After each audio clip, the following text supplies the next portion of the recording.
네, 이어지는 시간은 허반석의 작전 리포트 시간입니다. 증권가에 쏟아지는 리포트들, 과연 어떤 리포트가 정말 보석 같은 리포트일지 감별해드리는 시간이죠. IR 분석에 신 허반석 전문위원과 함께합니다. 어서 오세요. 네, 안녕하세요. 네, 반갑습니다.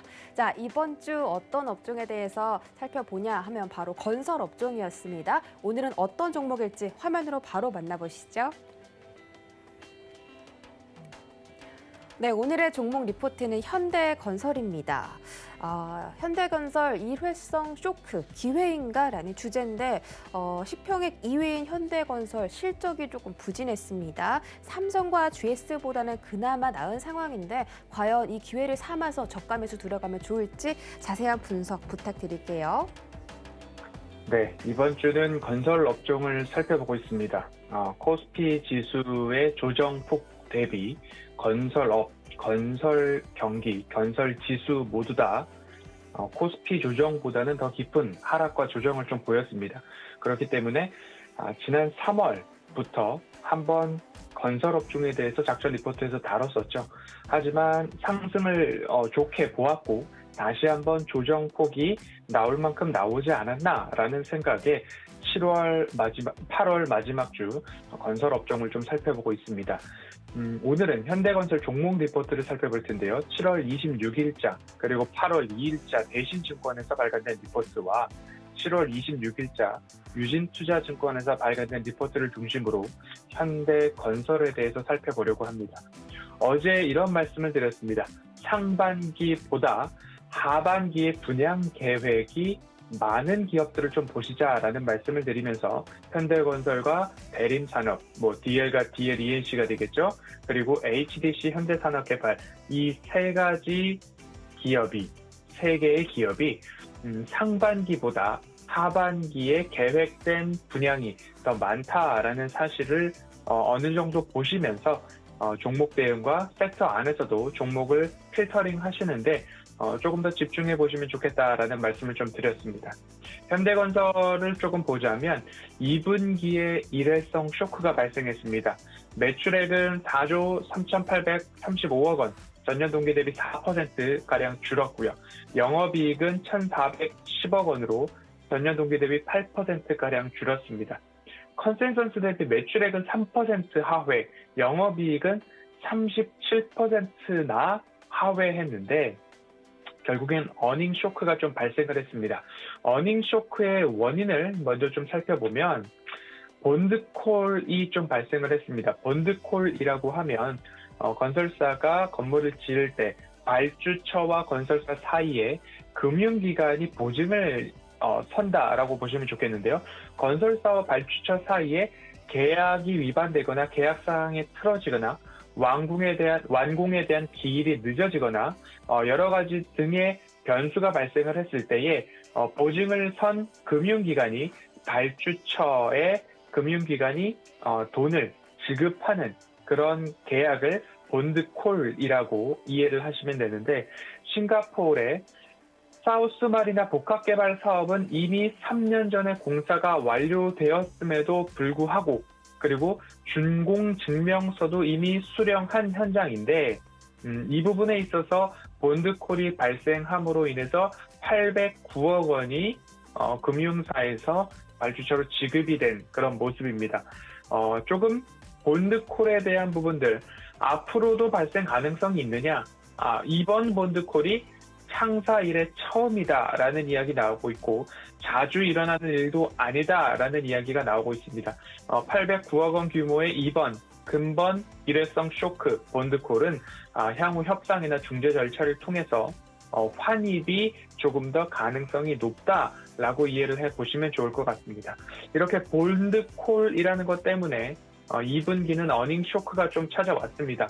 그리고 지수 대비 주가도 여전히 조금 더 깊은 하락폭을 보이고 있는 것인데요.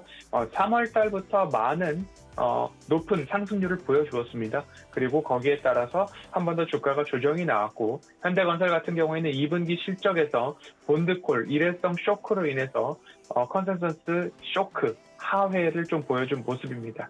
수주 현황을 조금 보면요. 2분기 신규 수주는 11조 5천억 원, 전년 동기 대비 33% 증가한 모습이고요. 수주 잔고 또한 75조 6천억 원으로 전년 동기 대비 14% 상승했습니다. 견조한 수주와 수주 잔고를 보이고 있는 모습이고요. 국내 수주를 본다면 상반기 누적 수주액으로는 18조 4천억 원, 연간 목표액이 25조 4천억 원이기 때문에 상반기 72.4%를 이미 달성을 했습니다. 50%를 넘어선 수준이죠. 국내 수주에 있어서는 14조 5천억 원으로 연간 목표치 14조 3천억 원을 이미 초과 달성했다라고 보시면 되겠습니다. 해외 수주 현황으로도 3조 8천억 원이기 때문에 연간 목표 11조 1천억 원 대비 34.6% 달성인데, 앞서서 월요일 해외 수주 스케줄에 대해서 체크를 좀 했습니다. 현대건설과 삼성 엔지니어링이 조금 더 해외 수주에서 두각을 보일 것이다 라는 이야기가 나왔는데요. 하반기 수주가 이어지고 실적 개선이 시작되고 일회성 쇼크에 대한 부분들은 본드콜은 환입이 된다면 일회성 쇼크는 매수 기회가 된다라는 이야기를 리포트에서 전해주고 있습니다. 해외 수주에 대한 부분들 좀 더 살펴보도록 하겠습니다. 페루 친체로 신공항 수주가 확정이 됐죠. 그리고 필리핀 남북철도 709 예정되어 있고 4개 입찰이 진행 중입니다. 현대건설 입찰 가능성, 낙찰 가능성 높다라고 전망이 되고 있는데, 필리핀 국가 특성상 LOA 합의까지는 조금 시간이 소요될 수 있다라는 이야기 나오고 있고요. 이집트 원전에 대한 부분도 수주가 유력한데, 한국수력 원자력과 함께 팀 코리아가 현재 참여를 하고 있는 상황이죠. 팀 코리아 수주가 유력되어 있고 그 중에서도 현대건설이 함께 참여하고 있다라고 보시면 좋겠습니다. 또 하나, 이집트 바그다드 철도 사업입니다. 여기도 LOA 합의서까지 유력하다라고 이해를 해보시면 좋겠습니다. 현대건설은 해외 수주에서 하반기 조금 더 집중되어 있고 기대감이 높다라는 말씀 드려오고 있는데요. 현대건설은 글로벌 종합건설사이고 주택회사가 아니다라고 NDR을 통해서 이야기를 해주고 있는 모습입니다. 현대건설 플랜트를 없애거나 줄일 계획 없다. 우리는 경쟁력 더 올릴 것이고 주택사업은 캐시카우로 가져가고 있기 때문에 이 부분에서도 기대감은 여전하다.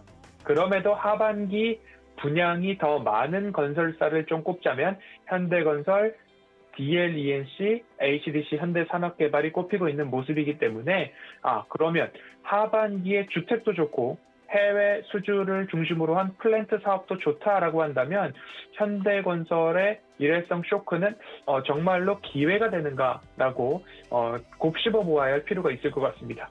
조금 더 짧게 한 가지를 더 지켜보자면, 우선주에 있어서 200만 주 유상증자가 발표가 되었죠. 21년도 올해 10월부터 상장 퇴출 요건 강화가 시행이 됩니다. 현재 현대건설의 우선주는 9만 9천 주로 퇴출 요건이 20만 주로 이제 상향 조정이 됩니다. 그렇게 되면 상장 퇴출 요건에 해당하기 때문에 이를 모면하기 위해서, 이를 이제 기준에 충족시키기 위해서 200만 주의 유상증자가 있었습니다. 증자 비율 대비 기존 주주가치 희석이 약 1.79% 정도로 평가되고 있기 때문에 크게 부담될 수준은 아니다라고 이해를 해보실 수 있을 것 같고요. 조달 자금은 일부 운영 자금과 해상 풍력 사업 추진에 사용될 전망이다라고 나오고 있기 때문에 우선주에 대한 우려도 그렇게 부담되거나 무리할 상황은 아니다라고 이해를 해보시면 좋을 것 같습니다. 그렇기 때문에 리포트가 주어지고 있는, 우리에게 전해주고 있는 메시지는 좀 명확한 것 같습니다. 일회성 쇼크로 찾아온 매수 기회, 그리고 하반기 좋아진다라는 이야기 다시 한번 짚어보면, 하반기에 주택 분양 계획이 상반기보다 더 많은 기업이 어디인가? 현대건설과 DL 플러스 HDC 현대산업개발이다. 그런데 현대건설은 우리는 주택회사는 캐시카우고 플랜트 사업 더 많이 가져갈 거다. 그리고 하반기에 수주가 탄탄하다라는 이야기, 두 개의 모멘텀이 조금 작용될 수 있을 것 같습니다. 차트를 한번 살펴볼까요? 지난 3월 마지막 주에 한번 현대건설에 대해서 말씀을 드렸죠. 그러면 이 구간에서부터 좋은 상승률을 보였습니다. 약 40% 이상의 상승률을 보이고 다시 한번 추세상 조정을 받고 내려온 모습인데요. 지금 이 추세가 얼마만큼의 추세를 만들어가고 있는가를 얼추 이렇게 추세선을 긋는다 하더라도 코로나 팬데믹부터 이 추세선을 지켜가고 있다가 다시 한번 이 추세 하단부와 맞아떨어지지 않을까라는 생각을 하게 됩니다. 차트를 길게 열어놓고 본다면 가장 바닥 권역에서 한 번, 그리고 또다시 중기 바닥에서 한 번, 이렇게 조금 조정이 마무리 국면에 다다르면 좋지 않을까라는 생각도 하게 되는데요.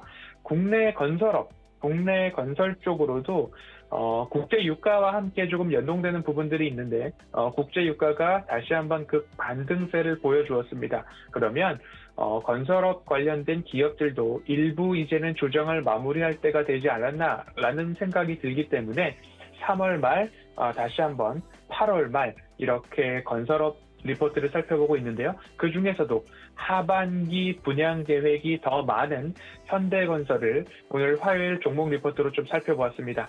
이 부분들 다시 한번 다시 보기와 그리고 리포트 전문은 노란톡 오픈 채팅방에 오시면 함께 공유를 드리고 있기 때문에 리포트 영상과 그리고 리포트도 함께 꼼꼼히 살펴보셔서 고개가 끄덕여진다면 이제 코스피 지수의 조정 대비 조금 더 깊은 조정을 받은 쪽이 건설업 아닐까라는 부분 살펴보셔서 고개가 끄덕여지신다면 관심 종목에 함께 넣어놓고 살펴보시면 어떨까라는 말씀 드리면서 오늘 현대건설 리포트는 여기까지 살펴보도록 하겠습니다.